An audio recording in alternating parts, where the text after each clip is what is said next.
buenas tardes para todas y para todos, espero se encuentren muy bien. La sesión pasada les había dicho que íbamos a tocar un tema acerca del Imperio Azteca y el Imperio Inca, ¿sí? Pero vamos a dejarlo para de hoy en 8, ¿listo? Hoy vamos a tratar unas generalidades que frecuentemente salen en la prueba, saber la parte de competencias ciudadanas, todo lo que tiene que ver con las ramas del poder, algunas preguntas sobre conocimiento de la Constitución y algunos casos donde nosotros pues tenemos que analizar el discurso que se pone en el enunciado, ¿sí? No nos vamos a centrar, digamos, en explicar cada parte, cada particularidad, ¿sí?, de las ramas del poder, porque eso nos abarcaría una sesión completa. Vamos más que todo a nombrar de qué se encarga cada una. Ya en la segunda parte vamos a ver mecanismos de participación ciudadana, ¿sí? Como el plebiscito, como el referendo, entre otros. Y ya la última, mecanismos constitucionales para la protección de derechos humanos, ¿sí? Muchas veces nos salen este tipo de cuestiones en la prueba saber, ¿listo? Entonces vamos a tratar los aspectos más generales de cada uno de ellos, bueno.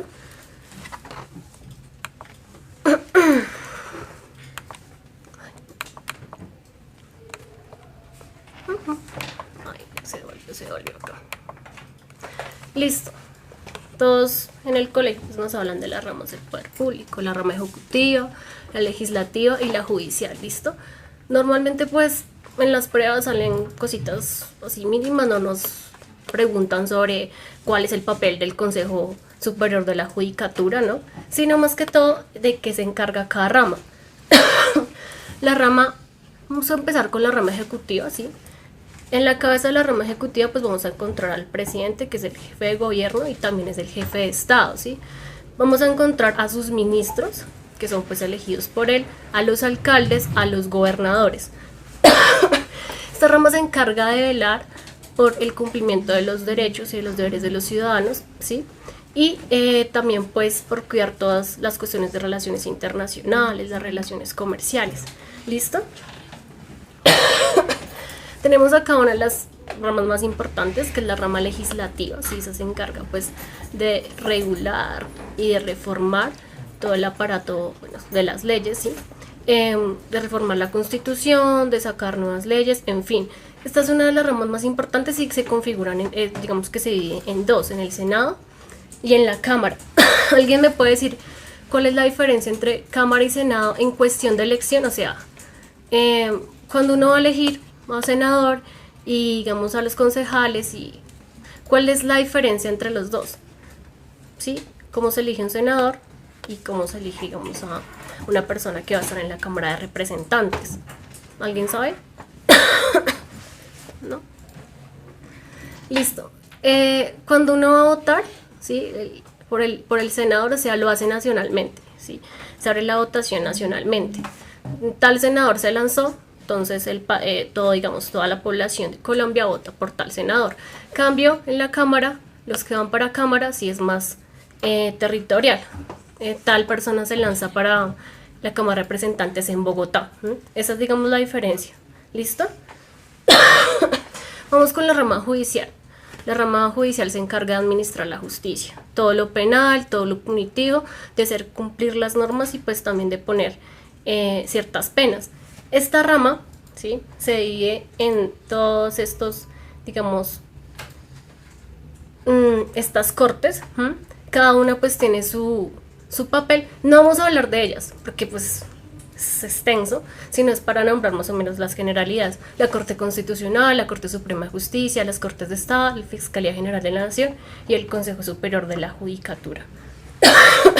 Cada una de ellas pues tiene un papel clave para que esta rama judicial pues funcione correctamente. ¿Listo?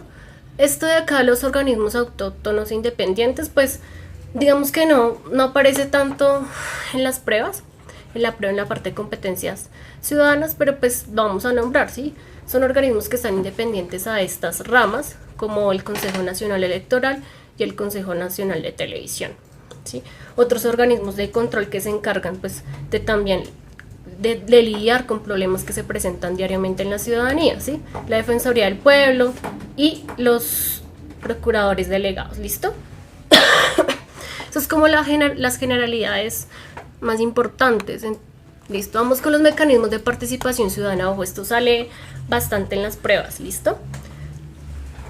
Estos mecanismos se dividen en dos, en la autoridad pública y la iniciativa popular.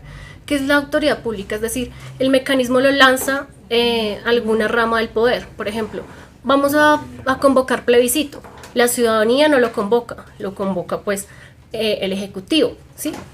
En cambio, la iniciativa popular es a partir, digamos, la comunidad se reúne para presentar un proyecto legislativo, la comunidad se reúne pues para hablar de ciertas cuestiones que les están afectando, para reunir firmas, para revocar a un alcalde, etcétera, ¿listo?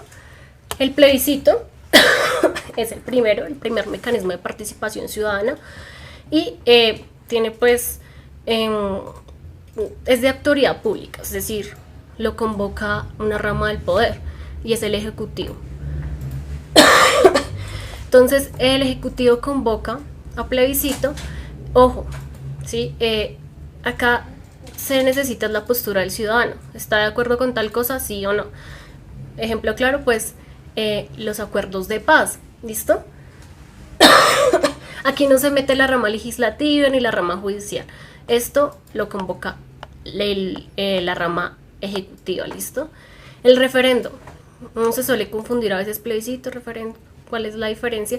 El referendo lo convoca la rama legislativa, también la rama ejecutiva, pero el referendo, digamos, tiene el poder de transformar y de aspectos claves de leyes. Por ejemplo, se necesita una reforma penal. Vamos a decir que la ciudadanía, vamos a poner a los ciudadanos a elegir sobre esa cuestión.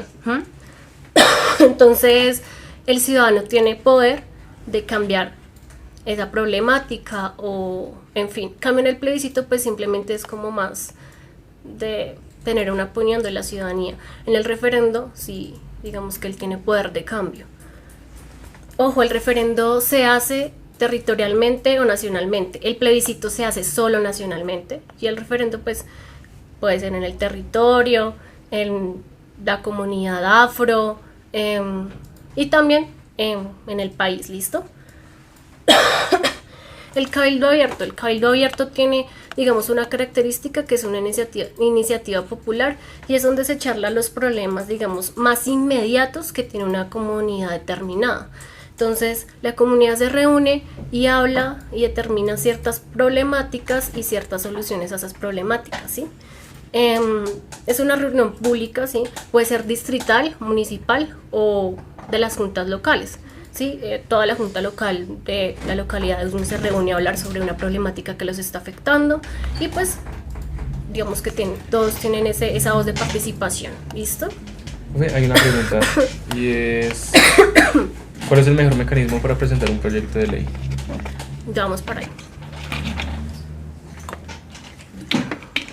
Esto no, pues el plebiscito no, el referendo tampoco, el cabildo abierto tampoco.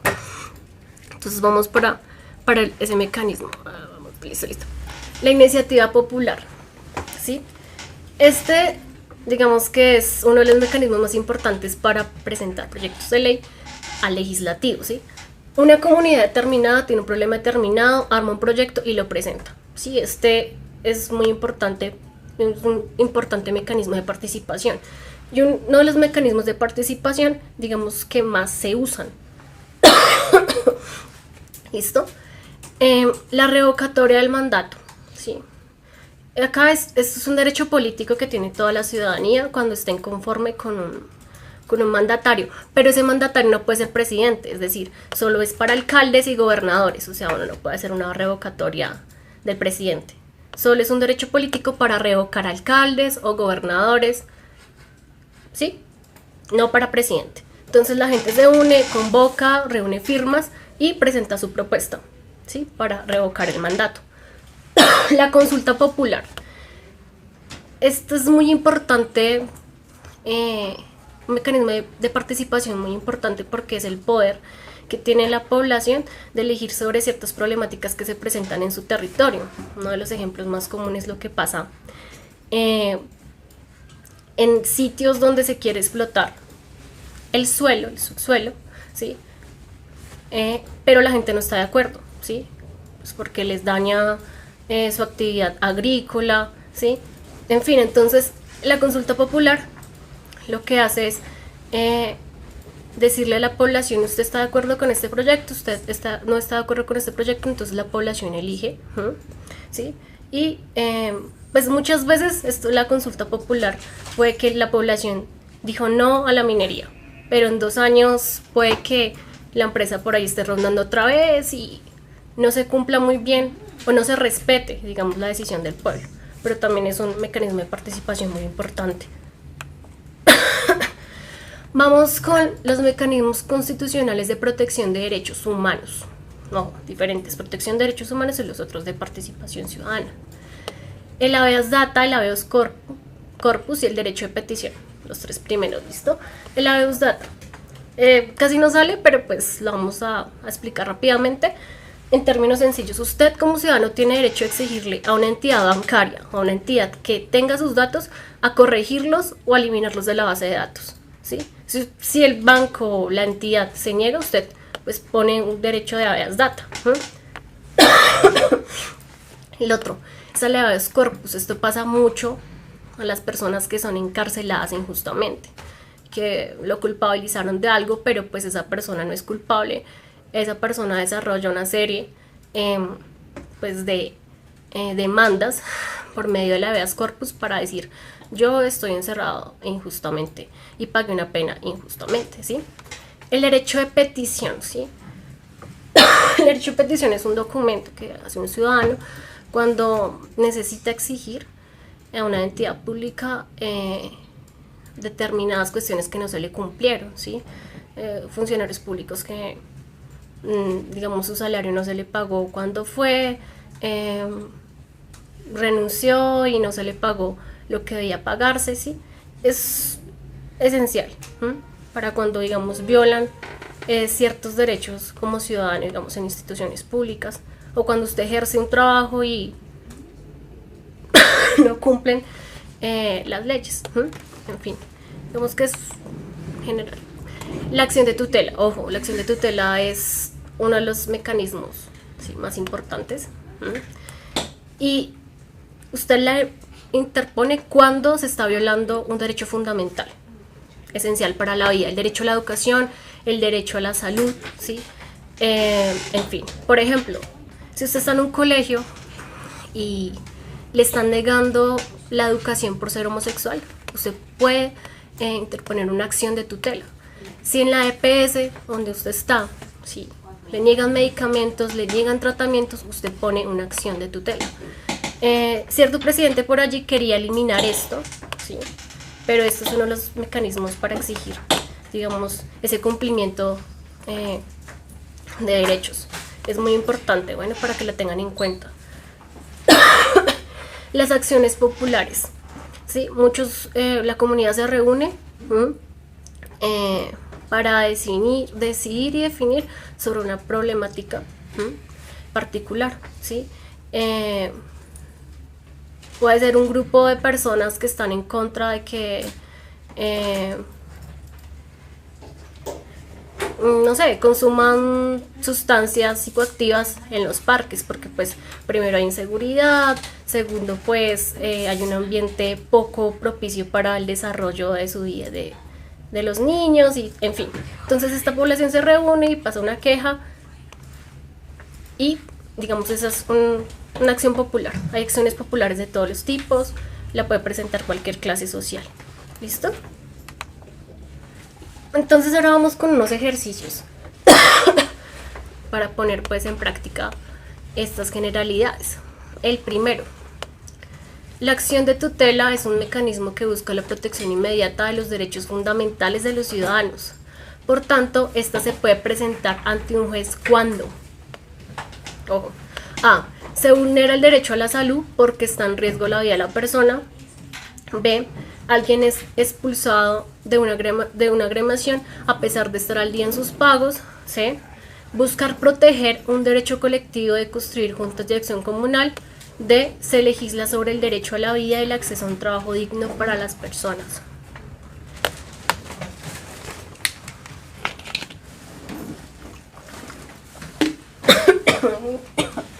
¿Qué dicen?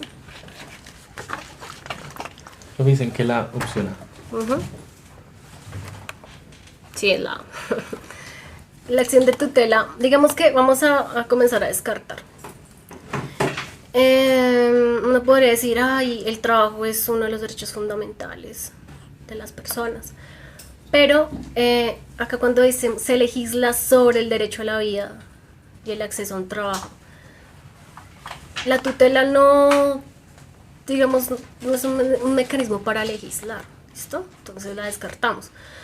Buscar proteger un derecho colectivo de construir juntos el deseo comunal, no, digamos que acá no se está violando ningún derecho fundamental de la vida, ¿sí? Alguien es expulsado de una agremiación, acá pues puede pedir, es un derecho de petición, ¿sí? Entonces nada que ver. Y se vulnera el derecho a la salud, que es un caso muy común en Colombia, porque está en riesgo la vida de la persona. Pues, la persona tiene cáncer, tiene una enfermedad terminal, no le están dando los medicamentos, no lo ven los especialistas, entonces pues, entonces es la acción de tutela, ¿listo? Profe, hay unas preguntas. Y es, ¿cuál es la diferencia exacta entre plebiscito y referendo? El plebiscito lo convoca la rama ejecutiva, el ejecutivo. El referendo la convoca la rama legislativa. El plebiscito es una consulta de posturas, sí o no está de acuerdo. Hay unos partidos políticos que se unen al sí, a otros partidos políticos que se unen al no. Y la consulta, o sea, el plebiscito es totalmente, digamos, a nivel Colombia, ¿sí? El referendo lo convoca el legislativo o ese es el judicial para reformar una ley de la Constitución, para reformar una ley de la justicia. Y se puede hacer a nivel Colombia o solo a nivel, digamos, Bogotá o a nivel departamental. Esa es la diferencia. Que uno, digamos, que no tiene el poder de una transformación social, diríamos, una transformación contundente, el referendo sí. ¿Listo? Eso es. Piensa en el proceso de paz. Sí o no. La gente votó, dio su opinión, pero pues esto no modificó el proceso de paz ni, en fin, cambio el referendo, sí. El referendo puede modificar cosas. Que se necesita reformar la justicia penal adolescente. Los chicos de 17 años, a partir de los 17 años van a la cárcel y no a una cárcel de menores. Entonces, la población decide sobre eso. Hay otra pregunta, y es ¿por qué para hacer una reforma constitucional se necesita la Corte Constitucional? ¿Por qué se necesita la Corte Constitucional? Pues porque es el ente encargado de generar y charlar sobre la reforma. El Ejecutivo, por ejemplo, el presidente no puede decidir o puede imponerse sobre la Corte Constitucional o sobre la rama legislativa. Es allí donde se charlan los procesos, donde se charla la reforma constitucional y, digamos, si es caso necesario, se somete pues a votación del pueblo. Es la encargada de gestionar eso, o sea, no. Otra pregunta. Ay. Bien.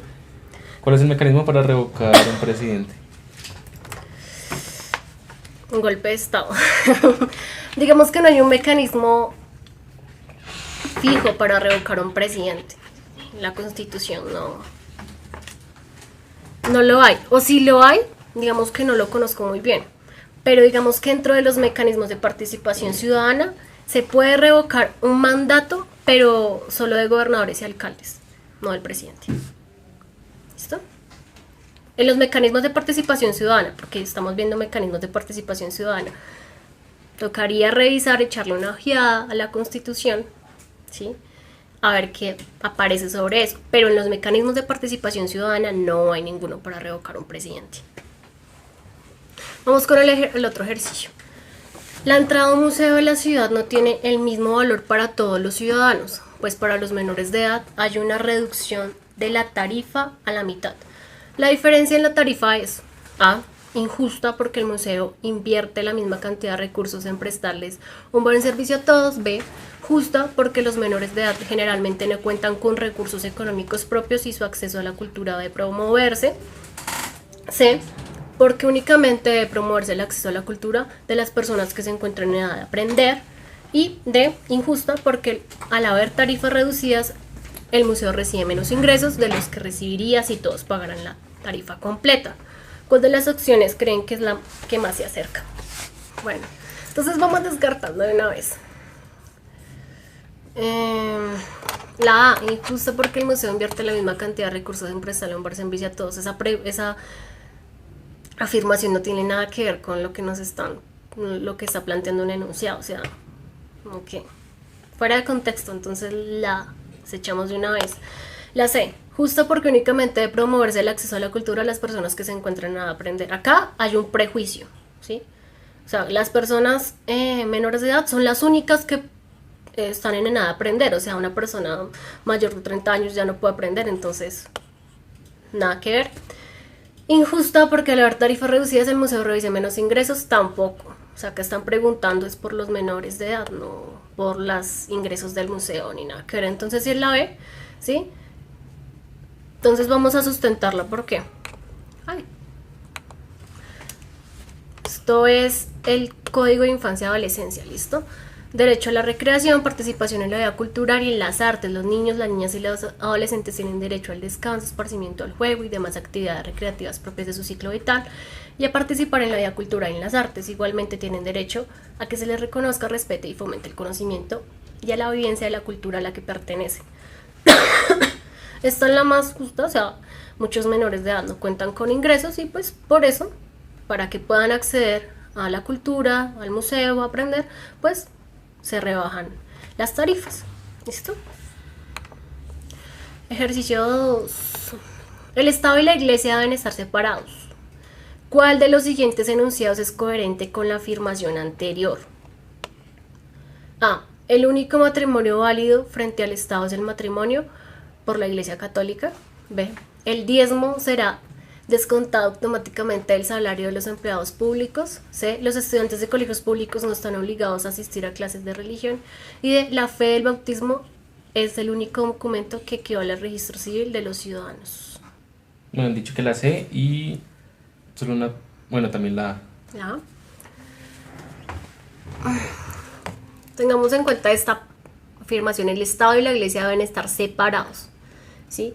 Al decirnos eso, uno ¿qué puede inferir? ¿Sí? El único matrimonio válido frente al Estado es el matrimonio por la Iglesia Católica. Si nos están diciendo que el Estado y la Iglesia deben estar separados, pues entonces se descarta de una vez la A, porque acá están diciendo que solo por la Iglesia Católica uno se puede casar, y eso no es cierto porque estamos en un Estado laico, ¿sí? Establecidos de la Constitución del 91. La B. El diezmo será descontado automáticamente del salario de los empleados públicos. Estado, empleados públicos, diezmo, Iglesia deben estar separados, y acá pues obviamente están unidos en esta afirmación, entonces la descartamos. Los estudiantes de colegios públicos no están obligados a asistir a clases de religión. Ciertos colegios pues tienen un reglamento, digamos, vamos a enseñar religión y es obligatorio, pero digamos que generalmente no, porque pues no le pueden obligar a usted a asistir a una clase y ¿sí? Donde va a leer la Biblia si usted tiene determinada creencia. Entonces esta sería la correcta, porque nos está dando cuenta de esta afirmación. No están obligados a asistir a clase de religión, ¿sí? Estamos diciendo que el Estado y la Iglesia deben estar separados, y acá pues se evidencia eso. Y la de la fe del bautismo es el único documento que equivale al registro civil. O sea, si usted no se bautizó, entonces ¿qué? ¿No es ciudadano? Entonces de una vez lo descartamos. ¿Listo? Listo. Artículo 19 de la Constitución para validar, digamos, este ejercicio. Se garantiza la libertad de cultos. Toda persona tiene derecho a profesar libremente su religión y a difundirla en forma individual o colectiva. Todas las confesiones religiosas e iglesias son igualmente libres ante la ley. Constitución del 91. ¿Listo? Ejercicio 3. Colombia, por ser un Estado social de derecho constitucional, ¿sí?, se caracteriza por su visión y control recíproco entre los poderes públicos, ¿sí? O sea, el poder no se concentra solo en una rama o no es dictatorial, entre comillas. Se caracteriza por su visión y control recíproco entre los poderes públicos. ¿Cuál de las siguientes decisiones sería una acción en contra del principio del equilibrio de los poderes y por qué? Que el presidente anunciara el cierre del Congreso porque sería injerencia del Poder Ejecutivo en el Legislativo. Que el presidente decidiera las principales políticas de seguridad en el país porque eso es potestad del Poder Legislativo. Que la Corte Constitucional revisara si los decretos presidenciales cumplen con la Constitución porque esto no hace parte de las funciones del Poder Judicial.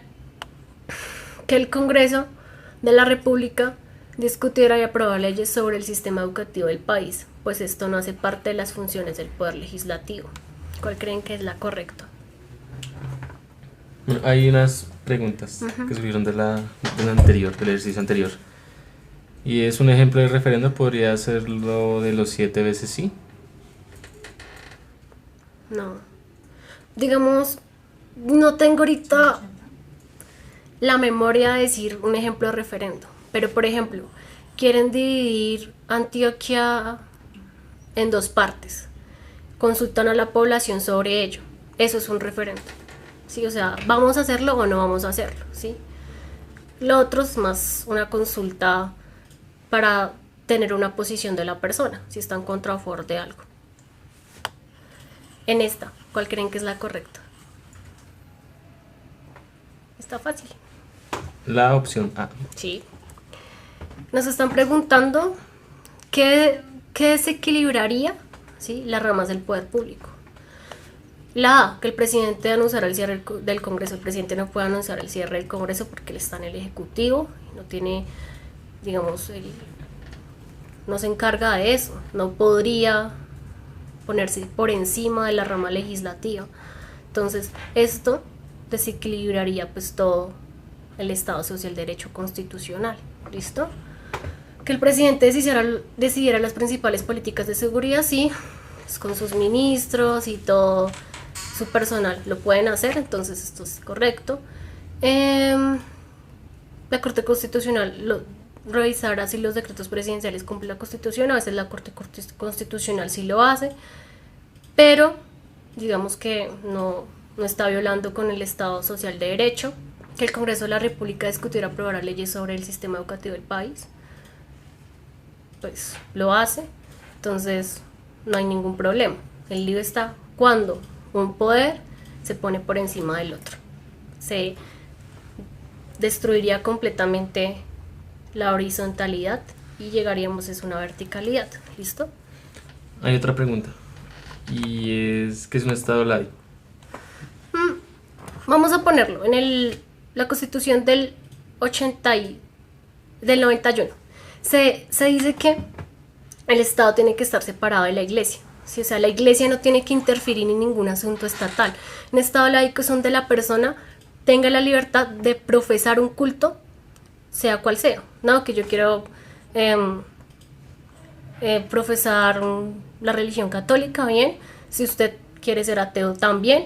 O sea, es una libertad de culto. Ese es un Estado laico.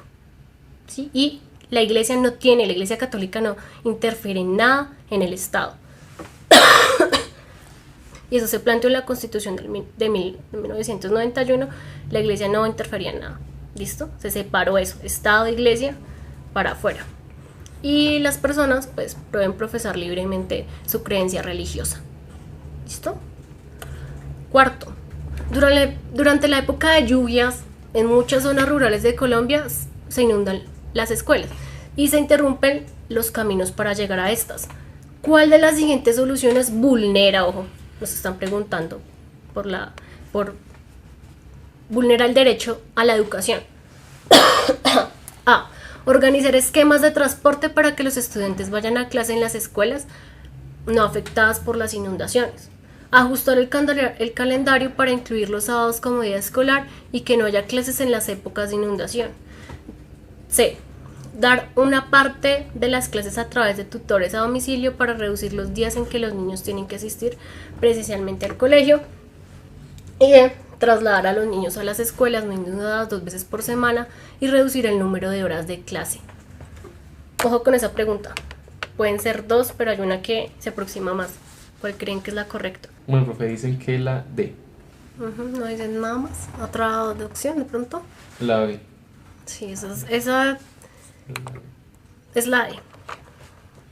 Descartemos. Entonces, organizar esquemas de transporte pues sería una solución. Entonces, pues no es muy válido. Ajustar el calendario para incluir los sábados como día escolar. Digamos que aquí se está planteando una solución para que se reemplacen las clases cuando hay inundación. Uno podría decir, pero pues se cancelan todas las clases, pero están, digamos, buscando una solución para el problema. Dar una parte de las clases a través de tutores a domicilio, pues entonces están buscándolas, ¿sí? Van a la casa, educan a los chicos, normal. La de trasladar a los niños a escuelas no inundadas 2 veces por semana y reducir el número de clases. O sea, solo van a ir por 2 veces por semana y entonces a veces no irían. Se reduciría completamente las horas de clase y vulneraría completamente el derecho a la educación. Ojo, estas preguntitas así hay que analizarlas muy bien y mirar muy bien el enunciado, porque uno puede decir, puede ser la B, puede ser la D, puede ser la B, puede ser la D. Comenzamos a descartar y a mirar cuál se relaciona más con el enunciado. ¿Listo? Acá también nos hablan, pues, digamos que muchas de las carreteras se ven afectadas por la lluvia, entonces los niños no se pueden trasladar a pie. Entonces acá nos están hablando de una solución un poco simple de solo 2 veces a la semana darles clase. Eso sería totalmente inadecuado. Se sustenta por medio de esto, artículo 4 de la Ley General de Educación, 115, calidad y cubrimiento del servicio. Corresponde al Estado, a la sociedad y a la familia velar por la calidad de la educación y promover el acceso al servicio público educativo, y es responsabilidad de la nación y de las entidades territoriales garantizar su cubrimiento. El Estado deberá atender en forma permanente los factores que favorecen la calidad del mejoramiento de la educación. Especialmente velará por la cualificación y formación de los educadores, la promoción docente, los recursos y métodos educativos, la innovación e investigación educativa, la orientación educativa y profesional, la inspección y evaluación del proceso educativo, ¿sí? Derecho fundamental. Ejercicio 5. Un gobierno ofreció reducir impuestos a las empresas privadas que generen nuevos empleos. El gerente de una reconocida empresa, que anualmente paga importantes sumas de dinero en impuestos, dijo: para acogerse al beneficio, mi empresa puede abrir 100 nuevas plazas para operarios, siempre y cuando quienes se postulen hayan nacido en municipios de tierra fría, porque los habitantes de tierra caliente no trabajan igual. Estoy seguro de que la junta directiva de la empresa estaría de acuerdo conmigo. ¿Cuál de las siguientes es una consecuencia de lo dicho por el gerente? A. Los miembros de la junta directiva de la empresa respaldarían el pronunciamiento porque implica seleccionar a los mejores trabajadores. B. Los empresarios del país respaldarían el pronunciamiento porque significaría un aumento de empleo en los municipios de tierra fría. C. Representantes del gobierno se opondrían a la pretensión de la empresa de apoyar la política para reducir sus impuestos. Y D. Representantes de los trabajadores se opondrían porque se basa en un prejuicio personal en contra de los empleados de tierra caliente. Alejo, pues, cuando falten 5. Ya. ¿Cuál creen que es la correcta? Buenas tardes. ¿Cuánto esta circular de administración? Dicen que la opción D. Digamos que es un ejercicio muy sencillo, no diría, bueno, es la de... En estos ejercicios hay que analizar mucho el discurso, ¿sí? ¿Qué es lo que se está proponiendo? ¿Qué es lo que está entablando el jefe? ¿Por qué está diciendo eso? Y comenzar a analizar, ¿sí? Los miembros de la junta directiva de la empresa respaldarán el procedimiento porque implica seleccionar a los mejores trabajadores. ¿Quién dice que los de tierra fría son los mejores trabajadores? Eso es una concepción completamente basada en regionalismos que no es verdadera.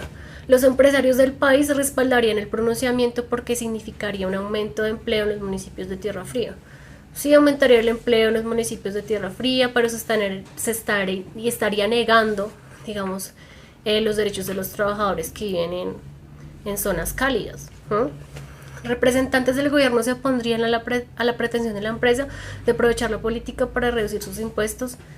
No tiene nada que ver con lo que nos están planteando acá, y no la descartamos. Y representantes de los trabajadores se opondrían porque se basa en un prejuicio personal. O sea, él cree y tiene la creencia que los trabajadores de Tierra Caliente no sirven, entonces por eso quiere imponer a toda su empresa esa determinada creencia. Entonces, pues, obviamente esta es la verdadera.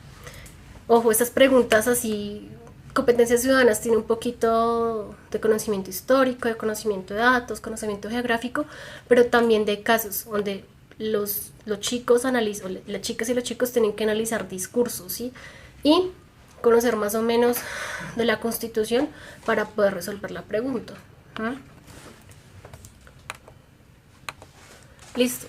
El trabajo es un derecho y una obligación social y gozan todas sus modalidades de la especial protección del Estado. Toda persona tiene derecho a un trabajo en condiciones dignas y justas, ¿sí? No solo personas de Tierra Fría o personas de Tierra Caliente, en fin.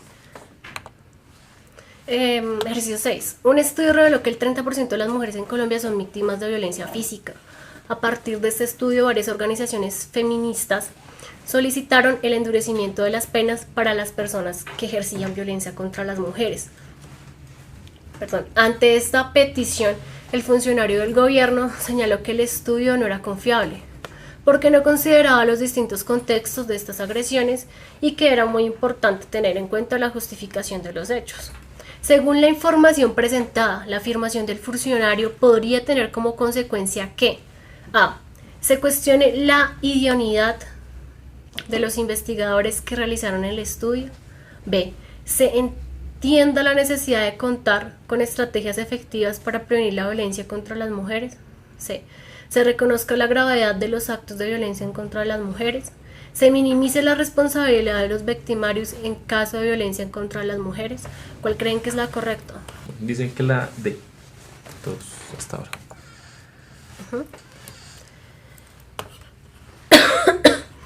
El señor está diciendo que esos estudios carecen de validez porque no se está mirando el contexto. El contexto puede ser de que no, el señor tenía problemas psicológicos y consumía drogas y por eso mató a la mujer. Sí, eso pues negaría completamente esa solicitud. ¿Listo? Entonces, ¿se cuestiona la idoneidad de los investigadores que realizaron el estudio? No, porque están hablando de la afirmación del funcionario, no de la idoneidad de los investigadores que realizaron el estudio. B. Se entiende la necesidad de contar con estrategias efectivas para prevenir la violencia contra las mujeres, no, porque él está incluso en contra de lo que se solicitó. C. Se reconozca la gravedad de los actos de violencia en contra de las mujeres, esa afirmación no está reconociendo los actos de violencia en contra de las mujeres. Y D. Se minimice la responsabilidad de los victimarios en los casos de violencia en contra de las mujeres, ¿sí? Como que hay que mirar el contexto para mirar si le ponemos tal pena o si no se la ponemos más bajita, ¿listo? Entonces esa es la correcta. Ejercicio 7. Ante los crecientes robos de residencias en algunos sectores de estratos altos de una ciudad, el alcalde está considerando autorizar el cierre de grandes sectores residenciales que agrupen varios barrios de la ciudad, para que sean vigilados por seguridad privada y para que solo se permita la entrada a los residentes o personas autorizadas por estos. A la hora de evaluar la propuesta, ¿qué intereses podrían entrar en conflicto? A. Los de las empresas de seguridad privada que buscan expandir su negocio y los de los residentes de los barrios cerrados, quienes tendrían que soportar controles de seguridad diario. B. Los de los residentes que buscan su seguridad y los de los demás habitantes de la ciudad que dejarían de tener acceso a las vías y otros espacios públicos de sectores encerrados. Los de los residentes que buscan su beneficio particular y los intereses del gobierno local que deben encargarse del bienestar para la comunidad. Los de las empresas de seguridad privada que serían contratadas para cuidar los sectores encerrados y los de la policía encargada de la seguridad en la ciudad.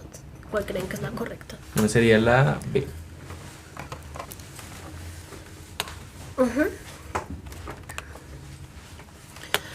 Listo.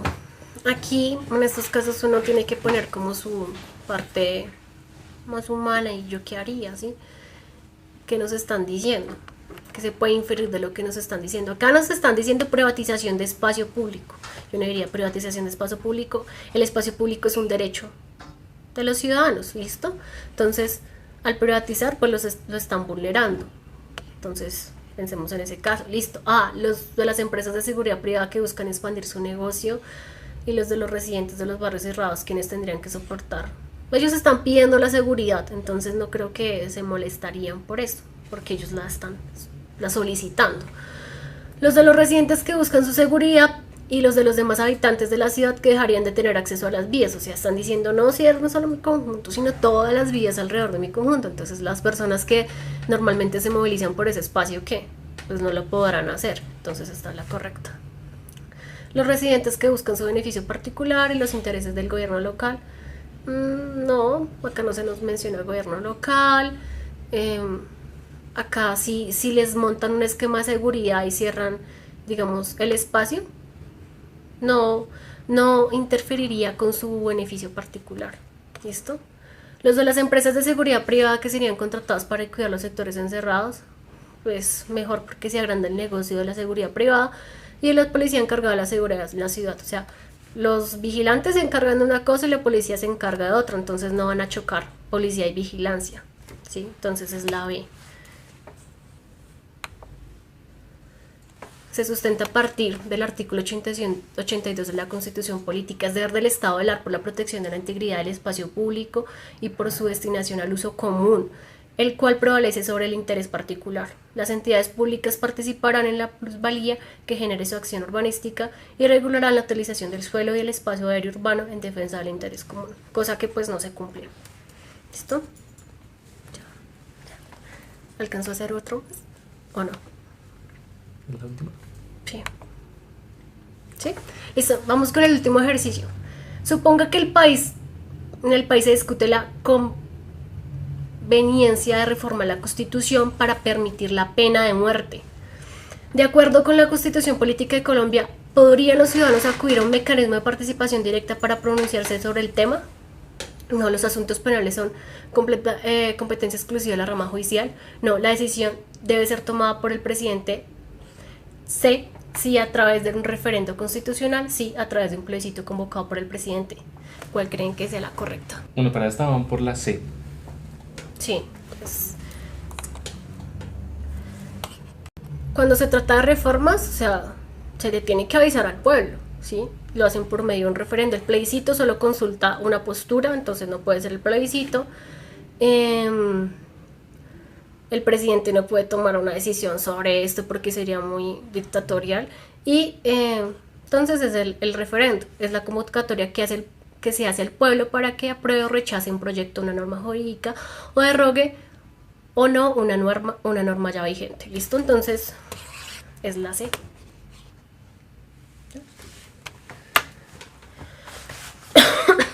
Dudas, inquietudes, sugerencias para, no sé, temáticas.